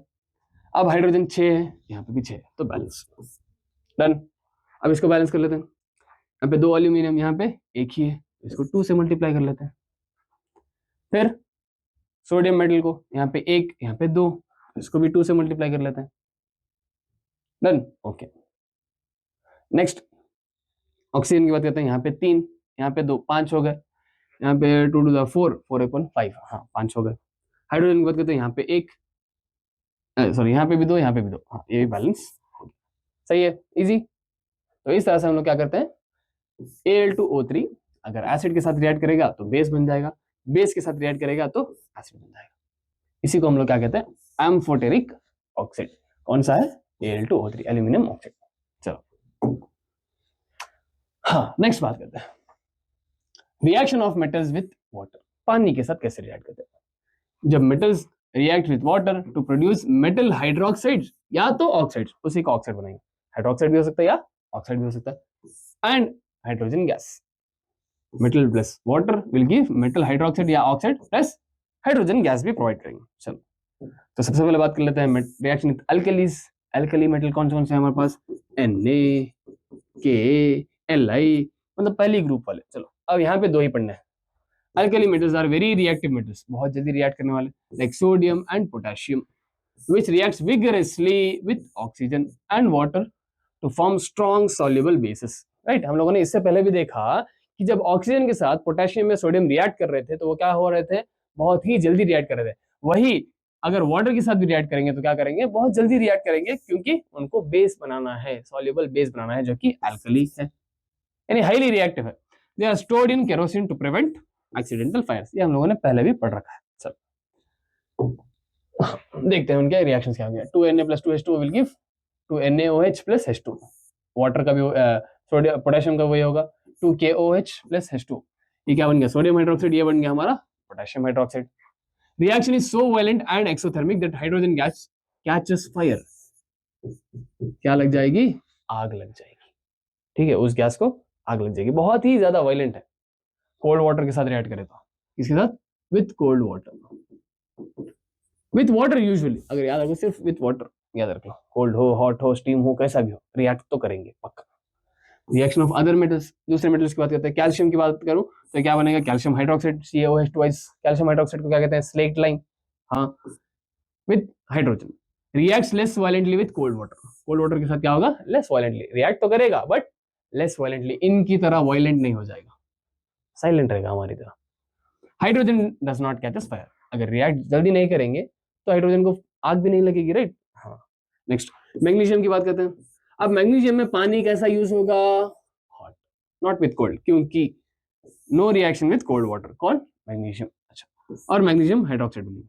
अच्छा, also floats due to H2 bubbles stick to surface. Also floats का मतलब ये भी फ्लोट कर रहे होंगे, क्या होगा, फ्लोट कर रहा है। कैल्शियम हाइड्रोक्साइड जो है क्या होगा, फ्लोट कर रहा होगा, less reactive with cold water, react तो करेंगे बट लेस वायलेंटली रिएक्टिव, ठीक है, और ये क्या करेंगे, फ्लोट करेंगे, क्यों, क्योंकि हाइड्रोजन बबल्स जो है सरफेस पे लगते रहेंगे, इसीलिए वो फ्लोट करते हुए दिखाई देंगे। कौन, मैग्नीशियम ऑक्साइड हो या कैल्शियम हाइड्रोक्साइड हो, दोनों, कैल्शियम हाइड्रोक्साइड, मैग्नीशियम हाइड्रोक्साइड, दोनों भी क्या करेंगे, फ्लोट करते हुए दिखाएंगे, क्योंकि हाइड्रोजन के बबल्स सरफेस पे होंगे। अच्छा, और कैल्शियम क्या है, कोल्ड वाटर के साथ रिएक्ट करेगा, but magnesium will react with hot water only, no reaction with cold water. अगर मैग्नीशियम को कोल्ड वाटर में डालेंगे तो रिएक्शन नहीं होगा। Next, reaction with steam, steam के साथ कौन कौन रिएक्ट करेंगे, एल्यूमिनियम, फेरस, जिंक, ये तीनों क्या करेंगे, स्टीम के साथ रिएक्ट करके उनके ऑक्साइड्स बनाएंगे, not hydroxide, oxides, Al2O3, Fe3O4, ZnO। No reaction with cold और हॉट वाटर, हॉट वाटर या कोल्ड वाटर के साथ रिएक्शन नहीं होगा, सिर्फ स्टीम के साथ होंगे। बट अगर देखो, अगर मान लो मैं इसकी बात करूं, मैग्नीशियम की, हॉट के साथ तो होगा, स्टीम के साथ भी हो सकता है, हाँ, क्योंकि वो भी हॉट है। सोडियम की बात करूं तो वैसे भी वाटर के साथ रिएक्ट कर रहे हैं, हाँ, बट सिर्फ स्टीम के साथ कौन करते हैं, ये तीन, aluminium, ferrous and zinc. No reaction with cold और hot water, do not react with water at all, कौन, lead, copper, silver, mercury, sorry, silver and gold, ये चार क्या है, कॉपर के साथ रिएक्ट, वाटर के साथ रिएक्ट ही नहीं करेंगे, कौन कौन, silver, gold, copper and lead, ठीक है, याद रखेंगे। आगे बढ़ते हैं कुछ क्वेश्चंस की तरफ। Metal A reacts violently with cold water, reacts violently with cold water, producing a gas that catches fire। कौन सा है, कौन सा मेटल है, सोडियम या potassium, any one of this, okay. Metal B reacts less violently with cold water and starts floating, react तो करेगा but less violently, कौन सा था, कैल्शियम। बी, ए क्या है, सोडियम और पोटेशियम, बी क्या हो जाएगा हमारा, calcium, right, okay. Metal C does not react with cold water और hot water but reacts with steam, cold water और हॉट वाटर के साथ रिएक्ट नहीं करे बट स्टीम के साथ, मतलब क्या होंगे, aluminium, ferrous and zinc, okay. Metal D does not react with cold water के साथ रिएक्ट नहीं करेगा but reacts with hot water to form sparingly soluble hydroxide, क्या होगा, मेटल डी जो कोल्ड के साथ नहीं हॉट के साथ रिएक्ट करेगा वो था हमारा मैग्नीशियम, हाँ। Metal E does not react with water at all, water के साथ रिएक्ट ही नहीं करेंगे, ये कौन से होंगे हमारे पास, lead, copper, silver and gold, ठीक है, इजी है, अभी यही पढ़ के आए हम लोग, एक ही क्वेश्चन में क्या हुआ, कवर हो गया सब कुछ, सही है। आगे बढ़ते हैं, next, name the gas evolved when the steam reacts with metal, how is it tested, कौन सा गैस, जब भी मेटल को वाटर के साथ, वाटर सॉलिड में, सॉलिड स्टेट में तो नहीं हो सकती, लिक्विड सॉलिड स्टेट में आइस के साथ रिएक्ट नहीं कर रहा, वाटर के साथ, लिक्विड में हो या गैसियस स्टेट में यानी स्टीम में हो, तो क्या होगा, एक ही गैस इवॉल्व होगा। कौन सा गैस? Hydrogen gas. कौन सा गैस इवॉल्व होगा? Hydrogen gas. अब हाइड्रोजन गैस को कैसे टेस्ट करेंगे? By bringing a candle near it. क्यों? क्योंकि वो क्या होगा, वो पॉप साउंड के साथ क्या होगा, क्रैक होगा, और कैंडल जो है वो क्या हो जाएगी, एक्सटिंग्विश हो जाएगी। ये बहुत बार पढ़ रखा है। चलो आगे बढ़ते हैं। Why does calcium floats on water? क्यों? Write the balanced chemical equation for the reaction of calcium with water. क्यों होता है? क्योंकि हाइड्रोजन के बबल से, राइट? हाँ देखो, when calcium reacts with water it forms a calcium hydroxide and releases hydrogen gas. The hydrogen gas formed sticks to the surface of the calcium in the form of bubbles. इसी वजह से calcium क्या होता है, light feel करता है खुद को और फ्लोट होता है पानी पे, ऐसे ऐसे तैरता हुआ दिखाई देगा। ठीक है, रिएक्शन क्या हो जाएगा, calcium plus water will give calcium hydroxide plus H2 gas. Easy. चलो next, reaction of metals with acids. अब मेटल जब एसिड्स के साथ रिएक्ट करेंगे तो क्या होगा? When a metal reacts with acid a salt and hydrogen forms, right? First chapter में हम लोग सेकंड चैप्टर में हम लोगों ने देखा कि जब एसिड मेटल के साथ रिएक्ट करेंगे तो क्या होगा, एसिड और मेटल रिएक्ट करके सॉल्ट प्लस हाइड्रोजन बनाते थे, राइट? हाँ, एसिड और मेटल रिएक्ट करके क्या बने थे, सॉल्ट एंड हाइड्रोजन। यहाँ भी वही होगा, उसमें एसिड को मेटल के साथ रिएक्ट कर रहे थे, यहाँ पे मेटल को एसिड के साथ रिएक्ट, दोनों सेम ही है, राइट? हाँ, चाकू खरबूजे पे गिरे या खरबूजा चाकू पे गिरे, क्या होगा, कटेगा खरबूजा ही। वैसे एसिड को मेटल के साथ रिएक्ट करो या मेटल को एसिड के साथ रिएक्ट करो, बनेगा सॉल्ट एंड हाइड्रोजन ही। हाँ, are produced by displacement reaction. A displacement reaction where metal displaces the hydrogen from acid. क्या होता है यहाँ पे, डिस्प्लेसमेंट रिएक्शन होता है। डिस्प्लेसमेंट रिएक्शन की एक रिएक्टिविटी सीरीज थी जिसके थ्रू डिस्प्लेसमेंट होता था। अगर रिएक्टिविटी सीरीज में ऊपर है मेटल, देखो मेटल जो रिएक्ट कर रहा है वो डिस्प्लेसमेंट सीरीज में क्या है, जो मेटल एसिड में प्रेजेंट है उससे ऊपर है, तो क्या होगा, वो मेटल उसको डिस्प्लेस कर लेगा। बट यहाँ पे एसिड जो है उसमें हाइड्रोजन होता है, तो हाइड्रोजन के ऊपर जो भी मेटल्स होंगे क्या करेंगे, वो हाइड्रोजन को डिस्प्लेस कर लेंगे। तो metal plus dilute acid will give salt plus hydrogen. तो देखो Mg मैग्नीशियम ऑब्वियसली हाइड्रोजन के ऊपर ही है, तो HCl के साथ जब रिएक्ट करेगा तो ये बनाएगा MgCl2 salt, magnesium chloride plus what, H2। अब क्या होगा, it reacts most vigorously, fastest bubble formation plus highest temperature. क्या होगा, जल्दी रिएक्ट करेगा, साथ ही साथ फास्टेस्ट बबल फॉर्मेशन, बबल भी जल्दी बन जाएंगे और टेम्परेचर इसका बहुत हाई होगा। अगर बात करें एल्यूमिनियम की, ये बनाएगा एल्यूमिनियम क्लोराइड। अभी हम लोगों ने देखा कि एम्फोटेरिक है, राइट? एसिड भी रिएक्ट कर सकता है मेटल वो। हाँ, जिंक की बात करें तो जिंक क्लोराइड बनेगा, यहाँ पे भी सॉल्ट बनेगा। दोनों reacts vigorously but less than Mg, दोनों रिएक्ट करते हैं जल्दी बट Mg से थोड़ा धीरे, और दोनों का रिएक्शन क्या होगा, मॉडरेट। इसका फास्ट रिएक्शन होगा, इसका मॉडरेट। चलो नेक्स्ट बात करते हैं Fe, फेरस। वो HCl के साथ रिएक्ट FeCl2 बनाएगा। ऑब्वियसली ये सब क्या है, हाइड्रोजन से ऊपर है। Slower reaction compare to MgAl and zinc, बहुत slowest. Fast, moderate and slow, simple. Fast में किसको पढ़ा हम लोगों ने, मैग्नीशियम, मॉडरेट में एल्यूमिनियम एंड जिंक, स्लो में Fe। कॉपर की अगर बात करूं, no reaction with dilute HCl, क्यों?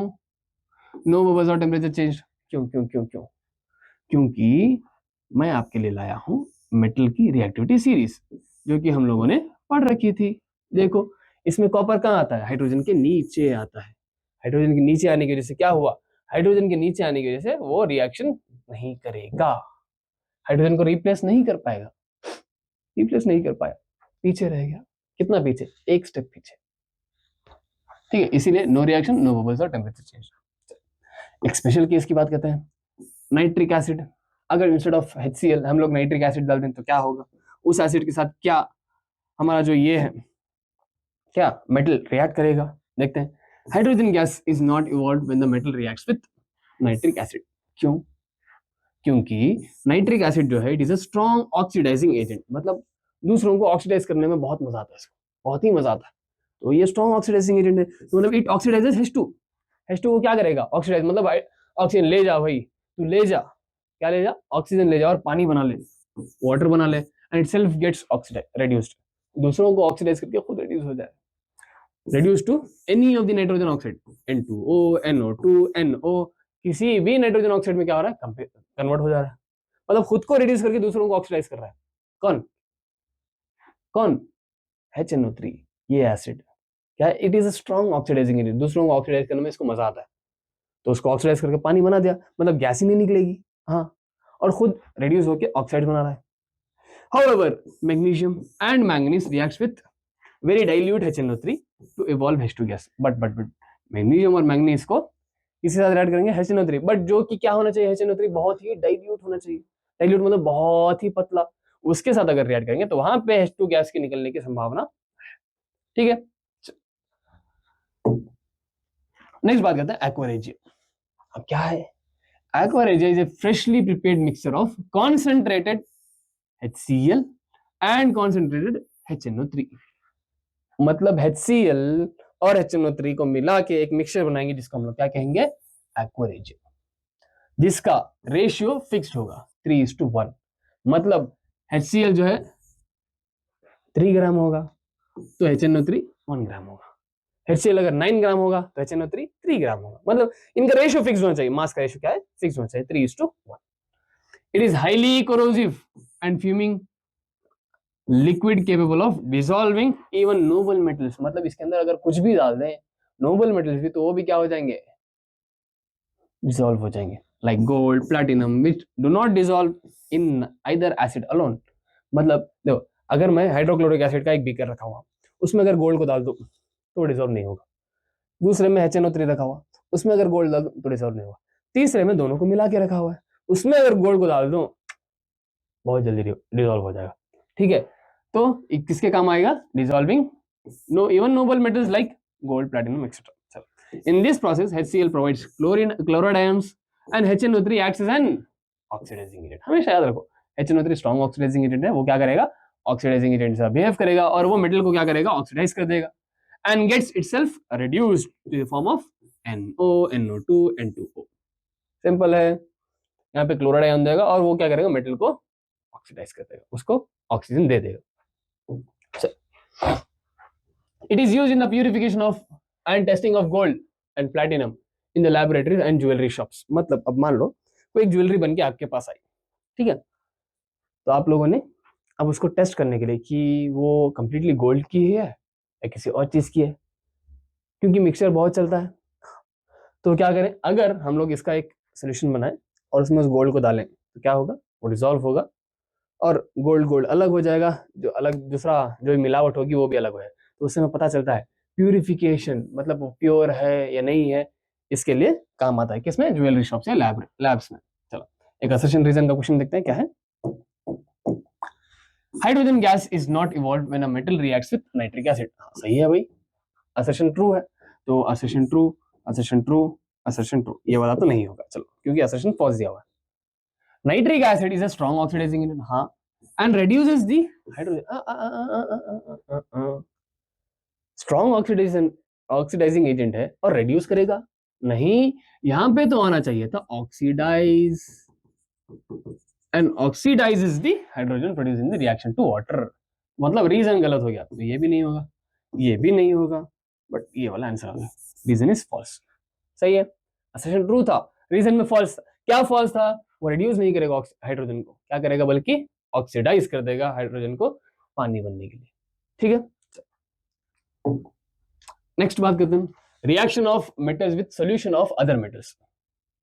एक मेटल है, दूसरे मेटल का सॉल्यूशन है, उसके साथ रिएक्ट करके क्या होगा, यहाँ पे रिएक्टिविटी सीरीज का बहुत काम है। This is nothing but a displacement reaction भाई, सिंपल, क्या है, डिस्प्लेसमेंट रिएक्शन। तो metals react with solution of other metals other metal salts in a displacement reaction, simple, directly दिया हुआ है, where a more reactive metal displaces the less reactive metal and form its salt solution। मतलब अगर मेरे पास क्षमता है तो उस सॉल्यूशन से उसके मेटल को निकाल के मैं उसके साथ सॉल्ट बनाऊंगा, सिंपल, मतलब रिएक्टिविटी हाई होगी तो सॉल्ट बनेगा, नहीं होगी तो सॉल्ट नहीं बनेगा, जो कि हम लोगों ने डिस्प्लेसमेंट रिएक्शन में देख रखा है। Metal A plus salt solution B will give us salt solution of A plus metal B, कब कब कब, जब मोर रिएक्टिव होगा तभी होगा, अगर लेस रिएक्टिव होगा तो रिएक्शन नहीं होगा। जैसे कि example, iron nail in CuSO4 copper sulphate solution में, brown deposit of copper on iron nail plus solution colour changes यानी ब्लू फेड्स, यानी आयरन जो है कॉपर सल्फेट की सॉल्यूशन में अगर आयरन नेल रखेंगे तो क्या होगा, कॉपर जो है बाहर आ जाएगा और आयरन क्या करेगा, इसके साथ बॉन्ड बना लेगा, यानी FeSO4 प्लस कॉपर बाहर आ जाएगा, कॉपर जो कहाँ आएगा, आयरन नेल पे आ जाएगा, वही होगा। इसीलिए आयरन नेल जो होती है वो क्या होती है, ब्राउन इन कलर होती है, और इसका जो ब्लू कलर था वो क्या हो जाएगा, वो हो जाएगा पेल ग्रीन कलर। क्योंकि ये क्यों हो रहा है, iron displaces copper because Fe is more reactive than Cu। सही है, चलो next, copper wire in FeSO4, वही रिएक्शन दिया हुआ है, चेक कर लो एक बार, ठीक है। इसमें यहाँ पे रिएक्टिविटी सीरीज दी हुई है, वो भी देख लें। क्या था reactivity series, please stop calling me zebra, I like happy cute monkeys selling gold, वही था राइट, वहां पे याद रखने के लिए कहा था, अगर याद नहीं है तो ऐसे ही याद रख लो। चलो हाँ, स्टडी द फॉलोइंग केसेस, ये सारे केसेस हैं। The case in which new products will be formed, new products कब बनेंगे, जब मेटल जो है हाईली रिएक्टिव होगा then the salt, then the metal in the salt. चलो CuSO4 प्लस Mg, क्या Mg Cu से पहले आता है, प्लीज स्टॉप कॉलिंग मी, हाँ वहां पे Mg ही है, मी पे Mg है, देखो मी पे Mg है, वो किससे, कॉपर से पहले आता है, बहुत पहले आ रहा है, हाँ तो यहाँ पे रिएक्शन होगा, क्या होगा, MgSO4 बन जाएगा और कॉपर बाहर चला जाएगा। चलो FeSO4 प्लस Pb यानी लेड, लेड कहाँ है, नीचे, आई लाइक, बट Fe कहाँ आ रहा है, यहाँ, अरे देखो Fe यहाँ है, लेड उसके नीचे है, जस्ट एक स्टेप पीछे रह गया। तो क्या लेड फेरस को रिप्लेस करेगा, नहीं करेगा, तो यहाँ पे रिएक्शन नहीं होगा। कैल्शियम सल्फेट प्लस एल्यूमिनियम, क्या यहाँ पे रिएक्शन होगा, एल्यूमिनियम कहाँ है, एल्यूमिनियम यहाँ है, यहाँ, कैल्शियम कहाँ है, कैल्शियम उसके ऊपर, देखो देखो एल्यूमिनियम यहाँ, कैल्शियम उसके ऊपर है, तो इसका मतलब क्या है, कैल्शियम अगर ऊपर है तो ऑब्वियस है कैल्शियम रिएक्ट, एल्यूमिनियम इसके साथ बॉन्ड नहीं बनाएगा, मतलब ये भी रिएक्शन नहीं होगा, क्योंकि कैल्शियम का सॉल्ट है वही हाईली रिएक्टिव है, एल्यूमिनियम कम रिएक्टिव है तो वो बॉन्ड नहीं बनाएगा। Zinc sulphate plus calcium, zinc कहाँ है, जिंक यहाँ है, यहाँ, और कैल्शियम क्या है, एल्यूमिनियम यहाँ है, एल्यूमिनियम है कि जिंक है, अरे कैल्शियम है, चलो कैल्शियम, कैल्शियम हो या एल्यूमिनियम हो, दो भी क्या करेंगे, हाई रिएक्टिव है देन जिंक, तो यहाँ पे रिएक्शन होगा। तो 1 and 4 ऑप्शन सी 1 and 4 सही है, इजी। आप रिएक्टिविटी सीरीज अगर आपको याद रहेंगे तो वहां पे रिएक्शन होता हुआ या ना होता हुआ आपको दिखाई देगा, सही है। चलो नेक्स्ट, थर्मिट रिएक्शन यानी वेल्डिंग कैसे किया जाता है, क्या होता है इसमें, देखो ferric oxide Fe3O2 plus aluminium will give us Al2O3 यानी एल्यूमिनियम ऑक्साइड, और Fe प्लस हीट निकलती है वेल्डिंग के टाइम, हाँ देखा होगा आप लोगों ने। The above reaction is highly exothermic, जिसमें से ज्यादा हीट निकलती है, the heat given out produces iron metal in molten state, मतलब वो क्या कर देगा, जो आयरन मेटल होगा उसको मेल्ट करता हुआ दिखाई देगा, इसीलिए हम लोग जोड़ सकते हैं राइट, हाँ। This molten metal is used to join railway tracks और क्रैक्ड मशीन पार्ट्स, इसी वजह से क्या होता है, वो आयरन मेटल जो प्रोड्यूस होता है उसको जोड़ने के काम में लगा दें। This reaction is known as thermite reaction, या तो इसी को वेल्डिंग कहते हैं, ठीक है, यानी फेरिक ऑक्साइड के साथ एल्यूमिनियम के साथ ऐड करके एल्यूमिनियम ऑक्साइड बनाएगा और फेरस रिलीज करेगा। चलो हाँ क्वेश्चन है, a metal X is used in thermit process, okay, when a metal X is heated with oxygen it gives an oxide Y which is amphoteric, X and Y are respectively। metal X कौन सा है जो thermite reaction में use हो रहा है, aluminium, कौन सा ऑक्साइड बना रहा है Al2O3 जो कि एम्फोटेरिक है, तो aluminium is X and Y is Al2O3, option B सही है। चलो next, aluminium powder is used in thermite welding because, क्यों एल्यूमिनियम का पाउडर यूज करते हैं, it's reaction with iron is highly exothermic, नहीं इसलिए तो यूज नहीं करते, वैसे भी रिएक्शन हाईली एक्सोथर्मिक होगा। When it is heated iron oxide molten iron is obtained, हाँ मोल्टन आयरन ऑब्टेन्ड हो रहा है, इसीलिए क्या करते हैं हम लोग यूज करते हैं right. When it is heated with iron oxide molten aluminium, तो ये गलत है, मोल्टन एल्यूमिनियम नहीं होगा। It is melting, it's melting point is low as compare to the iron and a molten alloy of iron and aluminium. Alloy तो नहीं मिलेगा right, सिर्फ एक ही मेटल मिल रहा था, कौन सा, आयरन मेटल जो है वो मोल्टेड मिल रहा था फॉर्म में। चलो next, chemical properties of non metal. Metals की बात कर लिया, अब नॉन मेटल की बात करेंगे। तो सबसे पहले इसमें भी reaction of metal with non metal with oxygen, जब ऑक्सीजन के साथ रिएक्ट करेगा they form non metallic oxides. ये भी ऑक्साइड बनाएंगे बट नॉन मेटालिक, जो कि एसिडिक या न्यूट्रल हो सकते हैं। चलो, non metal plus oxygen will give non metal oxide, यानी carbon plus oxygen will give carbon dioxide, sulphur plus oxygen will give sulphur dioxide. तो यहाँ पे याद रख ले non metal oxide which are acidic, कौन सा एसिडिक है, carbon dioxide, sulphur dioxide, sulphur trioxide etcetera, ये सब क्या है, एसिडिक है।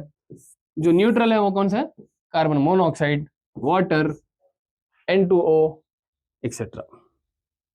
ठीक है, चलो next, reaction of non metal oxide with water. ठीक है, वाटर के साथ रिएक्ट करेंगे तो क्या होगा, non metals generally do not react with water, पानी के साथ रिएक्ट नहीं करेंगे, because they are electronegative and can not donate electrons. पानी को इलेक्ट्रॉन्स की जरूरत है, अभी डोनेट नहीं कर सकते, क्या होगा, to break OH bond, break करना है राइट, हाँ, in order to produce hydrogen gas. Instead क्या होगा, non metals react with oxygen in the air to form non metal oxides. पहले क्या करेंगे, वो खुद को नॉन मेटल ऑक्साइड बना लेंगे, उसके बाद क्या करेंगे, which are typically acidic and dissolved in water to forms acids. मतलब क्या होगा, देखो सबसे पहले नॉन मेटल्स को डायरेक्टली वाटर के साथ रिएक्ट नहीं कर सकते, इसीलिए नॉन मेटल्स क्या करेंगे, पहले खुद को ऑक्साइड फॉर्म में चेंज कर लेंगे, उसके बाद जाके वाटर के साथ रिएक्ट करेंगे। प्लीज एक्सेप्ट मी। तो नॉन मेटल ऑक्साइड वाटर के साथ रिएक्ट करके क्या बनाएंगे, एसिड बनाएंगे, एसिडिक सॉल्यूशन बनाएंगे। ठीक है, चलो, carbon dioxide plus water will give H2CO3, क्या है वो, कार्बोनिक एसिड, क्या है, carbonic acid. SO3 plus H2O, sulphur trioxide plus H2O, H2SO4 देगा, ये क्या है, सल्फ्यूरिक एसिड।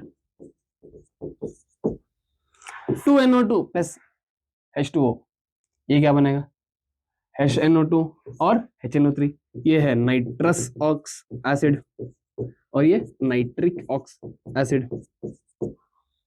सही है, तो क्या होगा, सबसे पहले नॉन मेटल डायरेक्टली वाटर के साथ रिएक्ट नहीं करता, इसलिए वो क्या करेगा, वो ऑक्सीजन के साथ रिएक्ट करके खुद की ऑक्साइड बनाएगा, उसके बाद वो वाटर के साथ रिएक्ट करेगा। ठीक है, वाटर के साथ रिएक्ट करने पर वो क्या बनेगा, एक सॉल्यूशन बनेगा जो कि एसिडिक होगा। ठीक है, चलो, हाँ, electronic configuration of some elements, कुछ एलिमेंट्स का जो हमें याद रखना है। The arrangement of electrons in the variable K L M N of an atom is called electronic configuration. Arrange कर रहे हैं, ये आप लोगों ने 9th में पढ़ रखा होगा कि कैसे इलेक्ट्रॉन्स को फिल किया जाता है। तो याद रख लें, K में जो इलेक्ट्रॉन्स होते हैं, इसका शेल नंबर होता है 1, L का शेल नंबर होता है 2, M का होता है 3 और N का होता है 4। जब भी इलेक्ट्रॉन्स को भरना होता है, they should maximum number of electrons field कितने हो सकते हैं, 2n² हो सकते हैं। मतलब अगर मैं बात करूं K शेल की, तो उसमें 2 × 1² दैट इज 2, 2 इलेक्ट्रॉन जा सकते हैं। L 2 × 2 का स्क्वायर यानी 4, 4 × 2 8 हो जाएंगे। M 2 × 3 का स्क्वायर 9 × 2 18 हो जाएंगे। N 2 × 4 का स्क्वायर कितने हैं, 4 का स्क्वायर 16, 16 × 2 32। मतलब इस तरह से हम लोग क्या करते हैं, उसमें इलेक्ट्रॉन्स भरते हैं। ये हो गया पहला rule, maximum number of electrons इतने भर सकते हैं वो शेल में। अब दूसरा रूल क्या है, दूसरा रूल ये कहता है कि अगर आपके जो इलेक्ट्रॉन्स हैं वो भर रहे हैं, तो सबसे बाहर का जो ऑर्बिटल है राइट, उसको वैलेंस शेल कहते हैं। सबसे बाहर का जो शेल है उसको क्या कहते हैं, वैलेंस शेल। अब मान लो कि सबसे बाहर का आपका शेल है M, इसमें मैक्सिमम कितने हो सकते हैं, 18 हो सकते हैं। बट अगर वो आपका सबसे बाहर वाला यानी वैलेंस शेल है, तो उसमें मैक्सिमम 8 ही इलेक्ट्रॉन होने चाहिए। फिर से सुनो, यूजुअली M में हम लोग 18 तो भर सकते हैं, बट अगर वो आपका सबसे बाहर वाला शेल है, मतलब वहां पे शेल खत्म हो रहे हैं, तो आप क्या करना पड़ेगा, आपको ये करना पड़ेगा कि वहां पे मैक्सिमम 8 ही इलेक्ट्रॉन हो। अगर 8 से ज्यादा होंगे तो वो नेक्स्ट शेल में फिल होंगे। याद रखें, कौन सा भी शेल हो, अगर सबसे बाहर वाला शेल वही है तो उसमें मैक्सिमम 8 ही इलेक्ट्रॉन फिल हो सकते हैं। सबसे बाहर वाले शेल में मैक्सिमम 8 इलेक्ट्रॉन फिल हो सकते हैं, चाहे उसकी कैपेसिटी कितनी भी हो, मैक्सिमम 8 ही इलेक्ट्रॉन जा सकते हैं। फिर से बोल रहा हूं कि सबसे बाहर वाले शेल में जिसको वैलेंस शेल कहते हैं, उसमें मैक्सिमम 8 ही इलेक्ट्रॉन्स हो सकते हैं, चाहे उसकी कैपेसिटी 8, 18, 32, 64 कुछ भी हो। ठीक है, चलो अब देखते हैं कि इलेक्ट्रॉनिक कॉन्फ़िगरेशन क्या हो। सबसे पहले वो बात करते हैं हीलियम, नोबल गैसेस की। ठीक है, हीलियम, हीलियम का एटॉमिक नंबर 2 है, तो ऑब्वियसली के शेल में 2 होंगे, 2 फिल हो गए, done. Neon, atomic number represent the number of electrons. ठीक है, सिंपल याद रखो। जिसका एटॉमिक नंबर 10 है, तो पहले शेल में 2 ही फिल हो सकता है, दूसरे शेल में 8। हो गए, डन। आर्गन, एटॉमिक नंबर 18, पहले शेल में 2, दूसरे में 8 ही फिल हो सकते हैं। देखो एल में 8, इसमें 18, फिर 32, राइट। हाँ, और 8 फिल करने पे हाँ 18 हो गए। चलो सोडियम, यानी मेटल्स की बात करते हैं। सोडियम में 11, 2, 8, 1, 11 हो गया। इसमें 12, 2, 8, 2, 13, 2, 8, 3। अच्छा, बट जब पोटेशियम की बारी आई, इसमें हो गए 19, 2, 8, यहाँ पे तो 18, डायरेक्टली 9 लिख सकते थे, राइट। यहाँ पे डायरेक्टली हम लोग 9 लिख सकते थे, क्योंकि एम शेल में मैक्सिमम 18 इलेक्ट्रॉन्स आ सकते हैं। अगर मैं 9 लिख देता तो ये वाला उसका वैलेंस शेल हो जाता, मतलब सबसे बाहर वाला शेल हो जाता। और सेकेंड रूल क्या कहता है कि सबसे बाहर वाले शेल में हमेशा 8 ही मैक्सिमम इलेक्ट्रॉन हो सकते हैं। तो इसीलिए 9 ना लिख के हम लोग क्या कर रहे हैं, इसको 9 ना लिख के 1 आगे लिखते हैं। ठीक है, 9 नहीं लिख सकते, इसलिए 1 आगे लिखते हैं। समझ आया? क्योंकि अगर मैं 9 लिख देता तो वो बाहर वाला शेल हुआ था, क्योंकि उसके बाद इलेक्ट्रॉन नहीं है। तो आउटर मोस्ट शेल में 8 इलेक्ट्रॉन से ज्यादा नहीं हो सकते। बार बार कह रहा हूं, याद रखें। कैल्शियम 20 है, तो 2, 8, 8, 2 ही रखेंगे। ठीक है, 2, 8, 10 नहीं कर सकते, 2, 8, 8, 2। अगर मान लो कि ऐसा हो 2, 8, 18 उसके बाद 2 आए तो चलेगा। अगर मान लो कि इंस्टेड हम लोग चलो मान लेते हैं एटॉमिक नंबर 30 है। कितना है एटॉमिक नंबर? 30। अब 30 को फिल कैसे करेंगे? 2, 8 कितने हो गए? 10 हो गए। 18 अब फिल कर सकते हैं। 2, 8 प्लस 18 28। हाँ, अब दो, क्योंकि बाहर वाला शेल कौन सा है? ये है, इसमें 8 से कम ही है, मैक्सिमम 8। हाँ, अब ऐसे फिल कर सकते हैं 2, 8, 18, 2। बट अगर वही 26 होता तो 2, 8, 16 करने पर 26 हो जाता, बट ये गलत हो जाएगा। इसको ऐसे करना है 2, 8, 8 ही रख के बाकी के कितने थे? नहीं, ऐसे भी नहीं, आउटर मोस्ट में 8 होना चाहिए। नो, अगर मान लो 2, 8, बीच वाले को छोड़ देते, बाहर वाले में मैक्सिमम 8 हो सकते हैं। तो 2 प्लस 8, 10, 10 प्लस 8, 18, 26 माइनस 18 कितने होगा? 26 माइनस 18 कितने हो गए? 26 माइनस 18 हो गए 8, राइट। तो ये यहाँ फिल होगा। समझ आया? अभी डायरेक्टली यहाँ पे 16 लिखना गलत हो जाएगा, मैक्सिमम बाहर पे 8 ही हो सकता है। समझ आया? अभी कुछ ऐसे लिखा है। तो नाइट्रोजन की बात करूं तो ये क्या हो जाएगा? नाइट्रोजन 7 है तो 2, 5, ऑक्सीजन 6 है, 2, 8 है, 2, 6, फ्लोरीन 9 है तो 2, 7, फास्फोरस 15 है तो 2, 8, 5, 2, 8, 6, 2, 8, 7 हो जाएगा 16 और 17 का। एक क्लोरीन है, C1 है, Cl है। सही है। नेक्स्ट, टू बी रिमेम्बर्ड, क्या क्या याद रखना है? चलो देखते हैं क्या याद रखना है हमें। Noble gas have completely filled valence shell and they are chemically inert। मतलब क्या है? मतलब उनका वैलेंस शेल जो है कंप्लीटली फिल्ड है, मतलब 8 इलेक्ट्रॉन्स हैं पहले से। अब अगर 8 इलेक्ट्रॉन्स कंप्लीटली फिल्ड है तो क्या होगा? अगर वैलेंस शेल कंप्लीटली भरा हुआ होगा तो, अगर भरा हुआ है तो उसका मतलब क्या हुआ? उसका मतलब वो किसी से रिएक्ट ही नहीं करेंगे। मतलब यूजुअली देखो अब क्या होता है, रिएक्ट कब करते हैं? जब हम लोगों को स्टेबल होना है। अगर बाहर का शेल जो है कंप्लीटली फिल्ड होगा तो हम लोग स्टेबल होंगे। ठीक है, यहाँ पे लिखा हुआ है other element react to achieve stable electronic configuration. Stable electronic configuration क्या है? ऑक्टेट या तो ड्यूप्लेट, मतलब सबसे बाहर 2 इलेक्ट्रॉन्स होने चाहिए या 8 इलेक्ट्रॉन्स। ड्यूप्लेट कौन करेंगे? स्टार्टिंग के एलिमेंट्स, क्योंकि स्टार्टिंग में 2 ही एलिमेंट 2 ही इलेक्ट्रॉन जा सकते थे पहले वाले शेल में, राइट। जो उसके आसपास होंगे वो ड्यूप्लेट के लिए तड़पेंगे, बट बाकी के जो होंगे हर कोई ऑक्टेट के लिए तड़पेगा। यानी मैक्सिमम कैसे भी 8 इलेक्ट्रॉन्स हो जाए, कहाँ? आउटर मोस्ट शेल में। ठीक है, अगर आउटर मोस्ट शेल में 8 इलेक्ट्रॉन्स होंगे तो क्या होगा? तो होगा यूं कि वो क्या करेंगे, या तो इलेक्ट्रॉन लूज करेंगे या इलेक्ट्रॉन गेन करेंगे। ठीक है, अब जिसके पास देखो यूजुअली ऐसा होगा कि अब मान लो आउटर मोस्ट शेल में 2 इलेक्ट्रॉन्स है। ठीक है, मुझे गेन करने हैं 6 इलेक्ट्रॉन्स बट लूज करने हैं 2 इलेक्ट्रॉन्स, कौन सा करूंगा मैं? ऑब्वियसली लूज करूंगा, राइट, क्योंकि लूज 2 इलेक्ट्रॉन्स को करना इजी है देन गेनिंग 6 इलेक्ट्रॉन्स। 6 इलेक्ट्रॉन्स कहां है? 2 इलेक्ट्रॉन्स कहां है? तो वैसे मेटल्स जो है वो लूज करेंगे, नॉन मेटल्स जो है वो गेन करेंगे। तो उस तरह से वो अपने आप को स्टेबल करते हुए दिखाई देंगे। बट नोबल गैसेस की अगर बात करूं तो दे आर कंप्लीटली फिल्ड, मतलब उनके आउटर मोस्ट शेल में 8 के 8 इलेक्ट्रॉन होंगे। अगर 8 के 8 इलेक्ट्रॉन है तो दे आर केमिकली इनर्ट, मतलब केमिकल रिएक्शन उनका नहीं होगा।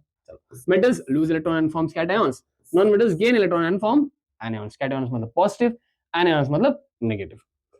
फिर electrostatic attraction between cations and anions form ionic bond, ionic compounds. अब क्या होगा, ये जो कैटायंस बने हैं और ये जो एनायंस बने हैं, पॉजिटिव है नेगेटिव है, इन दोनों के बीच में तो क्या होगा?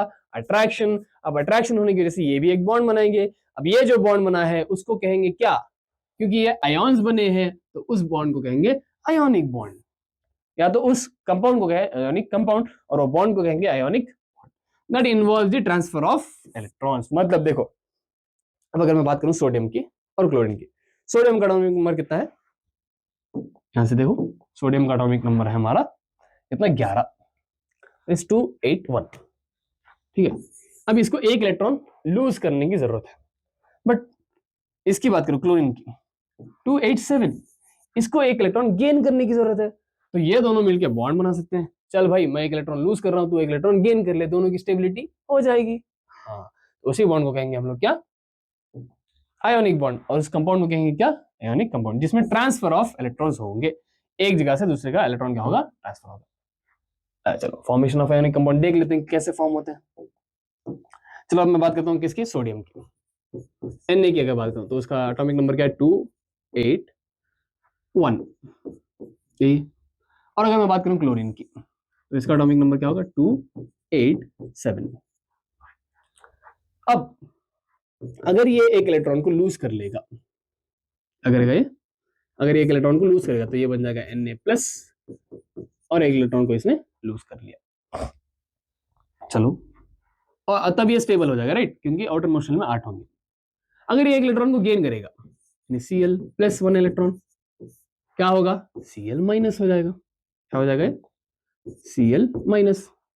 तो मतलब यहाँ पे ये भी क्या हो गया? 8 इलेक्ट्रॉन हो गए और ये भी स्टेबल हो गया।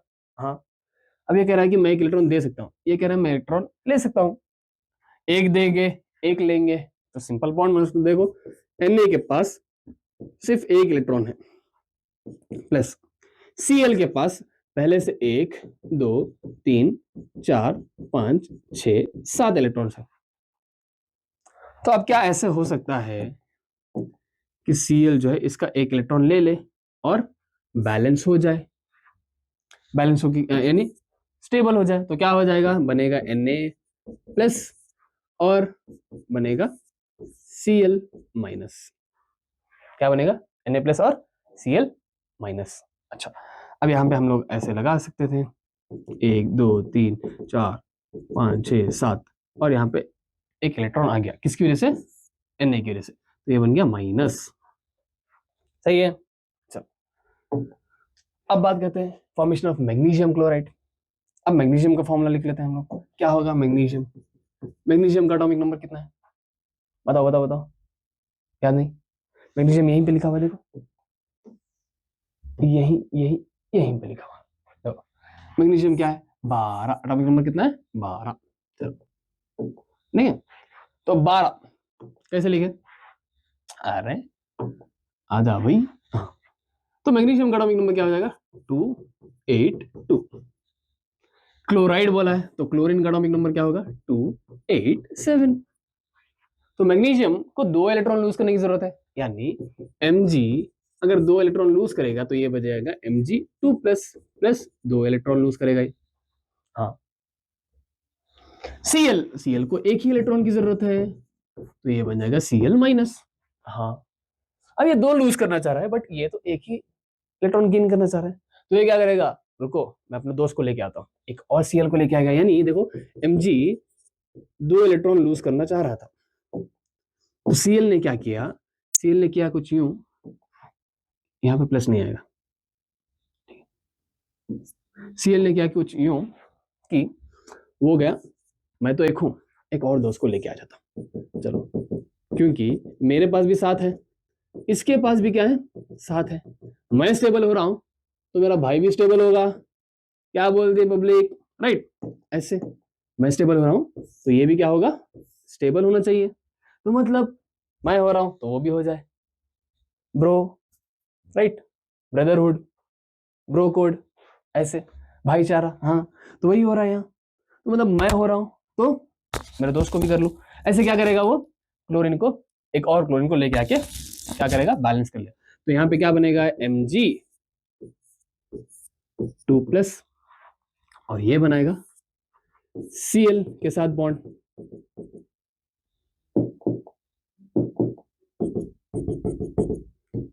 ऐसे, तो ये कितने होंगे, 2 होंगे, Cl-, समझ में आया? तो इसका देखो यहाँ पे फॉर्मूला क्या बन रहा था, Na और Cl, Na+Cl-, यहाँ पे फॉर्मूला क्या बनेगा, Mg एंड Cl2, Mg2+ और Cl- कितने हो जाएंगे, 2 हो जाएंगे, सही है? चलो next, the formation of magnesium oxide is correctly shown in the option, इसमें मैग्नीशियम ऑक्साइड दिखा हुआ है। अच्छा, अब मैग्नीशियम की अगर मैं बात करूं तो कितने थे, 282, यानी मैग्नीशियम जो है वो क्या कर सकता था, Mg2+ 2 इलेक्ट्रॉन दे सकता था। अगर ऑक्सीजन की बात करें तो ऑक्सीजन का एटॉमिक नंबर कितना है, फिर से लेके जाओ पीछे, नहीं याद रखो आप लोग, ऑक्सीजन का कितना है, 0 से 20 तक याद रखो, 1 से 20 तक याद रखो, ठीक है? ऑक्सीजन का कितना होगा, 8 होगा, तो ये हो जाएगा 2 6, मतलब इसको 2 इलेक्ट्रॉन गेन करने की जरूरत है स्टेबल होने के लिए, यानी ऑक्सीजन अगर 2 इलेक्ट्रॉन गेन करेगा तो क्या बन जाएगा, O2- बन जाएगा। हाँ, तो देखो, नहीं ऐसे दो, यूजुअली मैं ही बना के दिखा देता हूँ, उसके बाद हम लोग चेक कर लेंगे, चलो ठीक है? तो क्या होगा, पीछे देख लेते हैं हम लोग, Mg 2 इलेक्ट्रॉन दे रहा है, प्लस ऑक्सीजन है हमारा 1 2 3 4 5 6 है इसके पास, इसको 2 की ही जरूरत है, दोनों Mg ही दे रहा है, तो क्या बन जाएगा, ये बन जाएगा Mg2+, और ये बन जाएगा O2-, ठीक है? यानी ये बन जाएगा MgO, सिंपल, मतलब एक ही ऑक्सीजन, मतलब कुछ ऐसा दिखाई देगा, चलो देखते हैं, ये तो नहीं होगा, यही होगा, तो Mg2+ O2-, ये भी नहीं होगा क्योंकि यहाँ पे दिखाया हुआ नहीं है, एक ही इलेक्ट्रॉन दिखा हुआ है Mg का, तो गलत होगा। ऑक्सीजन पे 1 2 3 4 5 6 7 इलेक्ट्रॉन, बहुत ही गलत हो गया ये, हाँ चलो सही है, ऑप्शन ए क्या होगा हमारा सही आंसर। आगे बात करते हैं, हाँ, the atomic number of an element is 20, कितना एटॉमिक नंबर, 20 है। चलो इसको हम लोग हटा दें, आंसर को पीछे देख लेते हैं आंसर, चलो इसमें से नहीं पढ़ेंगे, आप ही बोलो एटॉमिक नंबर कितना एलिमेंट का, 20 है, राइट इट्स इलेक्ट्रॉनिक कॉन्फ़िगरेशन, चलो इलेक्ट्रॉनिक कॉन्फ़िगरेशन लिखते हैं, क्या होगा, 2 8 10 नहीं लिख सकते क्योंकि मैक्सिमम 8 होना चाहिए, 2 8 8 2 होगा, चलो हो गया। Next, state whether it the element is a metal और non metal, what is its valency, चलो अभी मेटल है कि नॉन मेटल है, आउटर मोस्ट में 2 है, तो 2 को लूज करना इजी है या 6 को गेन करना, 2 को लूज करना, अब अगर ये लूज करेगा तो ये हो जाएगा मेटल, और इसकी वैलेंसी कितनी होगी, जितने लूज कर रहा है वैलेंसी हो जाएगी 2, चलो right the name and the formula of the compound which this element forms with chlorine, okay चलो पहले नेम लिख लेते हैं, एटॉमिक नंबर 20 किसका था, Z इज इक्वल टू 20 किसका होगा, कैल्शियम का होगा, किसका होगा, कैल्शियम। अब जब ये क्लोरीन के साथ रिएक्ट करेगा, Ca किसके साथ रिएक्ट करेगा, क्लोरीन के साथ रिएक्ट करेगा, Ca का चार्ज क्या है, 2+ है, क्लोरीन का चार्ज -1 है, तो फिर से वैसे बॉन्ड बना के दिखाएंगे, Mg का 2+ था, क्लोरीन का -1, हाँ, तो ये बन जाएगा क्या, ये बन जाएगा CaCl2, जैसे MgCl2 था वैसे CaCl2 बन जाएगा, क्योंकि इसका भी चार्ज 2+ है, उसका भी चार्ज कितना था, 2+, यानी वैलेंसी सेम थी, तो formation of compound will be same, तो वही लिखा हुआ है देखो, the electronic configuration for the element with atomic number 20 is 2882, This element is a metal because it has tendency to lose electrons and achieve a stable electronic configuration. कितने electron lose करेगा? 2. Its valence is 2, as it has 2 valence electron in the outermost shell, which can it lose to become a stable ion. The element with atomic number 20 is calcium. हमें पता है. When calcium reacts with chlorine, they form a calcium chloride. The chemical formula is CaCl2. Done. Easy. So, आगे बढ़ते हैं. Consider the element A, B, C and D. Okay, चलो देखते हैं A, B, C और D में क्या दिया हुआ है. Which is the most reactive metal? सबसे ज्यादा रिएक्टिव कौन होगा? देखो, इसमें आउटरमोस्ट शेल में 2 है, इसमें आउटरमोस्ट शेल में 7 है, इसमें आउटरमोस्ट शेल में 1 है और इसमें तो 8 है. तो ये तो रिएक्ट ही नहीं करेगा. तो सबसे ज्यादा रिएक्ट ये करेगा, राइट? क्योंकि एक इलेक्ट्रॉन लूज करना बहुत ईजी है, लूज करना बहुत ईजी है, गेन करना बहुत मुश्किल, बहुत ही मुश्किल होती है. लूज करना बहुत ज्यादा ईजी है, निकल. लूज करना क्या है? बहुत ईजी. तो which is more reactive? Metal C is more reactive. Okay. Which is a noble gas? Noble gas कौन सा है? जो रिएक्ट नहीं करता. डी, जिसके पास ऑक्टेट फुल होगा. ये हो जाएगा D. Right the formula of the compound form between A and B. A और बी के बीच में कंपाउंड बन रहा है. ए जो है 282 है, बी जो है 27 है. कहीं ये मैग्नीशियम तो नहीं जिसका एटॉमिक नंबर 12 था, कहीं ये क्लोरीन तो नहीं जो मिलके MgCl2 बना रहे थे. यही तो है, AB2 बन जाएगा. क्या बनेगा? AB2. डन. इसका आंसर क्या आएगा? AB2. Which bond it will be? Ionic bond. Obviously 2 ions के बीच में बन रहा है वो, आयोनिक बॉन्ड. सही है. चलो नेक्स्ट. फॉर्मेशन नहीं बे, प्रॉपर्टीज आना चाहिए था. देखो देखो देखो, यही होता है जब आप नशे में स्लाइड्स प्रिपेयर कर रहे हो. मैं नहीं था स्लाइड प्रिपेयर करने वाला, उसको मैंने दिया था कि ए पर लिख दो. Properties of ionic compounds. Physical state, physical nature. They are solids and hard due to strong force of attraction between the oppositely charged ions. मतलब strong force of attraction positive और नेगेटिव के बीच में रहने की वजह से वो क्या होंगे? हार्ड होंगे और सॉलिड होंगे. Generally brittle which break into pieces when pressure is applied. अगर प्रेशर अप्लाई करेंगे तब जो है पीसेस में ब्रेक हो सकते हैं, बट यूजुअली स्ट्रॉन्ग होंगे. चलो next. Melting and boiling points. High melting and boiling points due to which large energy is required to break strong inter ionic forces. मतलब इनके जो बीच का फोर्स लगा है, यानी आयोनिक बॉन्ड जो बना, उसको ब्रेक करने के लिए ज्यादा टेम्परेचर की जरूरत पड़ेगी, यानी हाई एनर्जी की जरूरत पड़ेगी. नेक्स्ट, सॉल्युबिलिटी की बात करते हैं. Generally soluble in water. पानी में सॉल्युबल होंगे. Insoluble in organic solvents like petrol, kerosene, उसमें सब रख देंगे तो ये सॉल्युबल नहीं होंगे. कंडक्शन यानी conductivity. Conduction requires movement of charge particles. Right, charge particles को मूव होना होगा तभी जो है करंट पास होगा. अब यहाँ पे चार्ज पार्टिकल्स सॉलिड स्टेट में मूव कैसे होंगे? In solid state do not conduct electricity as ions are fixed. अगर एक स्ट्रक्चर बना हुआ है तो क्या ये मूव हो रहा है? बताए, नहीं हो रहा है. तो यहाँ पे सॉलिड स्टेट में do not conduct electricity. But molten state यानी पानी, पानी, उस स्टेट में इलेक्ट्रोस्टैटिक फोर्स इज रिड्यूस्ड, थोड़ा सा कम हो सकता है. ठीक है, वहां पे क्या होंगे? इलेक्ट्रिसिटी कंडक्ट कर सकते हैं. Aqueous solution. एक्वस कंप्लीटली पानी, मोल्टन मतलब मेल्ट हो रहा है, एक्वस मतलब कंप्लीटली पानी. वहां पे तो इलेक्ट्रिसिटी कंडक्ट करेंगे ही करेंगे, क्योंकि आयन्स जो वो टूट के मूव होंगे और क्या होगा? करंट हमारा प्रोड्यूस होगा. डन. नेक्स्ट क्वेश्चन है, reaction between two elements A and B forms a compound C. A और बी मिलके सी बना रहे हैं. हाँ, ए लूजेस इलेक्ट्रॉन, मतलब ए क्या है? मेटल यानी कैटायन है. B gains electron, non metal यानी एनायन है. Which one of the following properties will not be shown by the C. तो कंपाउंड सी जो है वो क्या हो गया? आयोनिक हो गया. तो कौन सी प्रॉपर्टी आयोनिक की नहीं है पूछा? It has high melting point. हाँ भाई, ये तो प्रॉपर्टी है. नॉट शोन पूछा है, याद रखिए, नॉट शोन पूछा है. It is highly soluble in water. हाँ, सॉल्युबल तो है पानी में. किसमें सॉल्युबल नहीं है? पेट्रोल, केरोसिन, उसमें सब. It has week electrostatic. नहीं नहीं नहीं, गलती हो गई मालिक. क्या है? Strong attractive electrostatic force. तो यही हमारा आंसर हुआ, not shown. It conducts electricity in the molten state and aqueous state. हाँ, ये टाइम सही है. ये तीनों चीजें सही है, बट ये वाला क्या हो गया, गलत। ठीक है, ओ डन, खत्म हो गया आपका सबसे पहला लेक्चर, यहीं तक था।